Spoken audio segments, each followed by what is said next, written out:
بسم اللہ الرحمن الرحیم۔ انس بن مالک رضی اللہ تعالیٰ عنہ نے بیان کیا کہ نبی کریم صلی اللہ علیہ وآلہ وسلم نے ان سے شب معراج کا واقعہ بیان کیا۔ آپ صلی اللہ علیہ وآلہ وسلم نے فرمایا کہ میں حتیم میں لیٹا ہوا تھا۔ بعض دفعہ قتادہ نے حتیم کے بجائے ہجر بیان کیا کہ میرے پاس ایک صاحب جبرائیل علیہ السلام آئے اور میرا سینہ چاک کیا۔ قتادہ نے بیان کیا کہ میں نے حضرت انس رضی اللہ تعالیٰ عنہ سے سنا، وہ بیان کرتے تھے کہ یہاں سے یہاں تک میں نے جارود سے سنا جو میرے قریب ہی بیٹھے تھے۔ پوچھا کہ حضرت انس رضی اللہ تعالیٰ عنہ کی اس لفظ سے کیا مراد تھی، تو انہوں نے کہا کہ حلق سے ناف تک چاک کیا۔ قتادہ نے بیان کیا کہ میں نے حضرت انس رضی اللہ تعالیٰ عنہ سے سنا، انہوں نے بیان کیا کہ حضرت صلی اللہ علیہ وآلہ وسلم کے سینے کے اوپر سے ناف تک چاک کیا، پھر میرا دل نکالا اور ایک سونے کا تشت لایا گیا جو ایمان سے بھرا ہوا تھا، اس سے میرا دل دھویا گیا اور پہلے کی طرح رکھ دیا گیا۔ اس کے بعد ایک جانور لایا گیا جو گھوڑے سے چھوٹا اور گدھے سے بڑا تھا اور سفید۔ جارود نے حضرت انس رضی اللہ تعالیٰ عنہ سے پوچھا، ابو حمزہ کیا وہ براق تھا؟ آپ نے فرمایا کہ ہاں، اس کا ہر قدم اس کے منتہائے نظر پر پڑتا تھا۔ حضرت صلی اللہ علیہ وآلہ وسلم نے فرمایا کہ مجھے اس پر سوار کیا گیا اور جبریل مجھے لے کر آسمان دنیا پر پہنچے تو دروازہ کھلوایا۔ پوچھا گیا کہ کون صاحب ہیں؟ انہوں نے بتایا کہ جبریل علیہ السلام۔ پوچھا گیا اور آپ کے ساتھ کون ہے؟ آپ نے بتایا کہ حضرت محمد صلی اللہ علیہ وآلہ وسلم۔ پوچھا گیا کیا انہیں بلانے کے لیے آپ کو بھیجا گیا تھا؟ انہوں نے جواب دیا کہ ہاں۔ اس پر آواز آئی، انہیں خوش آمدید، کیا ہی مبارک آنے والے ہیں وہ، اور دروازہ کھول دیا۔ جب میں اندر گیا تو میں نے وہاں آدم علیہ السلام کو دیکھا۔ جبریل علیہ السلام نے فرمایا، یہ آپ کے جد امجد آدم علیہ السلام ہیں، انہیں سلام کیجئے۔ میں نے ان کو سلام کیا اور انہوں نے جواب دیا اور فرمایا، خوش آمدید نیک بیٹے اور نیک نبی۔ جبریل علیہ السلام اوپر چڑھے اور دوسرے آسمان پر آئے، وہاں بھی دروازہ کھلوایا۔ آواز آئی، کون صاحب آئے ہیں؟ بتایا کہ جبریل علیہ السلام۔ پوچھا گیا آپ کے ساتھ اور کوئی صاحب بھی ہیں؟ کہا محمد صلی اللہ علیہ وآلہ وسلم۔ پوچھا گیا کیا آپ کو انہیں بلانے کے لیے بھیجا گیا تھا؟ انہوں نے جواب دیا کہ ہاں۔ پھر آواز آئی، انہیں خوش آمدید، کیا ہی اچھے آنے والے ہیں وہ۔ پھر دروازہ کھلا اور میں اندر گیا تو وہاں یحییٰ اور عیسیٰ علیہ السلام موجود تھے، یہ دونوں خالہ زاد بھائی ہیں۔ جبریل علیہ السلام نے فرمایا، یہ عیسیٰ اور یحییٰ علیہ السلام ہیں، انہیں سلام کیجئے۔ میں نے سلام کیا اور ان حضرات نے میرے سلام کا جواب دیا اور فرمایا، خوش آمدید نیک نبی اور نیک بھائی۔ یہاں سے جبریل علیہ السلام مجھے تیسرے آسمان کی طرف لے کر چڑھے اور دروازہ کھلوایا۔ پوچھا گیا کون صاحب آئے ہیں؟ جواب دیا کہ جبریل۔ پوچھا گیا کہ آپ کے ساتھ کون صاحب آئے ہیں؟ جواب دیا کہ محمد صلی اللہ علیہ وآلہ وسلم۔ پوچھا گیا کیا انہیں لانے کے لیے آپ کو بھیجا گیا تھا؟ جواب دیا کہ ہاں۔ اس پر آواز آئی، انہیں خوش آمدید، کیا ہی اچھے آنے والے ہیں وہ۔ دروازہ کھلا اور جب میں اندر داخل ہوا تو وہاں یوسف علیہ السلام موجود تھے۔ جبریل علیہ السلام نے فرمایا، یہ یوسف علیہ السلام ہیں، انہیں سلام کیجئے۔ میں نے سلام کیا تو انہوں نے جواب دیا اور فرمایا، خوش آمدید نیک نبی اور نیک بھائی۔ پھر جبریل علیہ السلام مجھے لے کر اوپر چڑھے اور چوتھے آسمان پر پہنچے۔ دروازہ کھلوایا تو پوچھا گیا کون صاحب ہیں؟ بتایا کہ جبریل۔ پوچھا گیا اور آپ کے ساتھ کون ہے؟ کہا کہ محمد صلی اللہ علیہ وآلہ وسلم۔ پوچھا کیا انہیں بلانے کے لیے آپ کو بھیجا گیا تھا؟ جواب دیا کہ ہاں۔ کہا کہ انہیں خوش آمدید، کیا ہی اچھے آنے والے ہیں وہ۔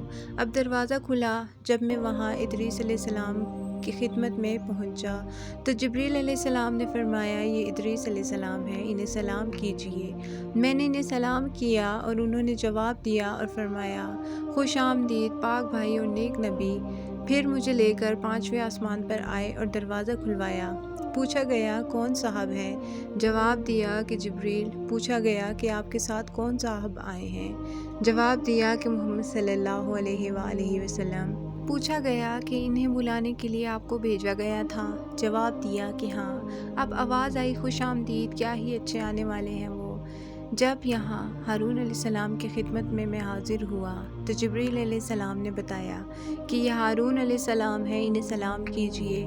میں نے انہیں سلام کیا، انہوں نے جواب کے بعد فرمایا، خوش آمدید نیک نبی اور نیک بھائی۔ یہاں سے لے کر مجھے آگے بڑھے اور چھٹے آسمان پر پہنچے اور دروازہ کھلوایا۔ پوچھا گیا کہ کون صاحب آئے ہیں؟ بتایا کہ جبریل۔ پوچھا گیا آپ کے ساتھ کوئی دوسرے صاحب بھی آئے ہیں؟ جواب دیا کہ محمد صلی اللہ علیہ وآلہ وسلم۔ پوچھا گیا کیا انہیں بلانے کے لیے آپ کو بھیجا گیا تھا؟ جواب دیا کہ ہاں۔ پھر کہا انہیں خوش آمدید، کیا ہی اچھے آنے والے ہیں وہ۔ میں جب وہاں موسیٰ علیہ السلام کی خدمت میں حاضر ہوا تو جبریل علیہ السلام نے فرمایا کہ یہ موسیٰ علیہ السلام ہیں، انہیں سلام کیجئے۔ میں نے سلام کیا اور انہوں نے جواب کے بعد فرمایا، خوش آمدید نیک نبی اور نیک بھائی۔ جب میں آگے بڑھا تو وہ رونے لگے۔ کسی نے پوچھا آپ رو کیوں رہے ہیں؟ تو انہوں نے بتایا میں اس پر رو رہا ہوں کہ یہ لڑکا میرے بعد نبی بنا کر بھیجا گیا، لیکن جنت میں اس کی امت کے لوگ میری امت سے زیادہ ہوں گے۔ پھر جبریل علیہ السلام مجھے لے کر 7ویں آسمان کی طرف گئے اور دروازہ کھلوایا۔ پوچھا گیا کون صاحب آئے ہیں؟ جواب دیا کہ جبریل۔ پوچھا گیا اور آپ کے ساتھ کون صاحب آئے ہیں؟ جواب دیا کہ محمد صلی اللہ علیہ وآلہ وسلم۔ پوچھا گیا کیا انہیں بلانے کے لیے آپ کو بھیجا گیا تھا؟ جواب دیا کہ ہاں۔ کہا کہ انہیں خوش آمدید، کیا ہی اچھے آنے والے ہیں وہ۔ میں جب اندر گیا تو ابراہیم علیہ السلام تشریف رکھتے تھے۔ جبریل علیہ السلام نے فرمایا کہ یہ آپ کے جد امجد ہیں، انہیں سلام کیجئے۔ حضرت صلی اللہ علیہ وآلہ وسلم نے فرمایا کہ میں نے ان کو سلام کیا تو انہوں نے جواب دیا اور فرمایا خوش آمدید نیک نبی اور نیک بیٹے۔ پھر سدرۃ المنتہا کو میرے سامنے کر دیا گیا۔ میں نے دیکھا کہ اس کے پھل مقام ہجر کے مٹکوں کی طرح بڑے بڑے تھے اور اس کے پتے ہاتھیوں کے کان کی طرح تھے۔ جبریل علیہ السلام نے فرمایا کہ یہ سدرۃ المنتہا ہے۔ وہاں میں نے 4 نہریں دیکھی، 2 باطنی اور 2 ظاہری۔ میں نے پوچھا اے جبریل یہ کیا ہیں؟ تو انہوں نے بتایا کہ جو 2 باطنی نہریں ہیں وہ جنت سے تعلق رکھتی ہیں اور جو 2 ظاہری نہریں نیل اور فرات ہیں۔ پھر میرے سامنے بیت المعمور کو لایا گیا۔ وہاں میرے سامنے ایک گلاس میں شراب اور ایک گلاس میں دودھ اور ایک گلاس میں شہد لایا گیا۔ میں نے دودھ کا گلاس لے لیا تو جبریل علیہ السلام نے فرمایا یہی فطرت ہے اور آپ اس پر قائم ہیں اور آپ کی امت بھی۔ پھر مجھ پر روزانہ 50 نمازیں فرض کی گئیں۔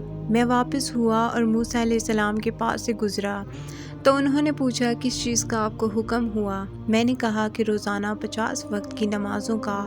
موسیٰ علیہ السلام نے فرمایا لیکن آپ کی امت میں اتنی طاقت نہیں ہے، اس سے پہلے میرا برتاؤ لوگوں سے پڑ چکا ہے اور بنی اسرائیل کا مجھے تلخ تجربہ ہے، اس لیے آپ اپنے رب کے حضور میں دوبارہ جائیے اور اپنی امت پر تخفیف کے لیے عرض کیجیے۔ چنانچہ میں اللہ تعالیٰ کے دربار میں دوبارہ حاضر ہوا اور تخفیف کے لیے عرض کی تو 10 وقت کی نمازیں کم کر دی گئیں۔ پھر میں جب واپسی میں موسیٰ علیہ السلام کے پاس سے گزرا تو انہوں نے پھر وہی سوال کیا۔ میں دوبارہ بارگاہ رب تعالیٰ میں حاضر ہوا اور اس مرتبہ بھی 10 وقت کی نمازیں کم ہوئیں۔ پھر میں موسیٰ علیہ السلام کے پاس سے گزرا تو انہوں نے پھر وہی مطالبہ کیا۔ میں نے اس مرتبہ بھی بارگاہ رب تعالیٰ میں حاضر ہو کر 10 وقت کی نمازیں کم کرائیں۔ موسیٰ علیہ السلام کے پاس سے پھر گزرا اور اس مرتبہ بھی انہوں نے اپنی رائے کا اظہار کیا۔ پھر بارگاہ الہی میں حاضر ہوا تو مجھے 10 وقت کی نمازوں کا حکم ہوا۔ میں واپس ہونے لگا تو آپ نے پھر وہی کہا۔ اب بارگاہ الہی میں حاضر ہوا تو روزانہ صرف 5 وقت کی نمازوں کا حکم باقی رہا۔ موسیٰ علیہ السلام کے پاس آیا تو آپ نے دریافت فرمایا اب کیا حکم ہوا؟ میں نے حضرت موسیٰ علیہ السلام کو بتایا کہ روزانہ 5 وقت کی نمازوں کا حکم ہوا ہے۔ فرمایا کہ آپ کی امت اس کی بھی طاقت نہیں رکھتی۔ میرا برتاؤ آپ سے پہلے لوگوں کا ہو چکا ہے اور بنی اسرائیل کا مجھے تلخ تجربہ ہے۔ اپنے رب کے دربار میں پھر حاضر ہو کر تخفیف کے لیے عرض کیجیے۔ حضرت صلی اللہ علیہ وآلہ وسلم نے فرمایا رب تعالیٰ سے میں بہت سوال کر چکا اور اب مجھے شرم آتی ہے، اب میں بس اسی پر راضی ہوں۔ حضرت صلی اللہ علیہ وآلہ وسلم نے فرمایا کہ پھر جب میں وہاں سے گزرنے لگا تو ندا آئی، میں نے اپنا فریضہ جاری کر دیا اور اپنے بندوں پر تخفیف کر چکا۔ جزاک اللہ۔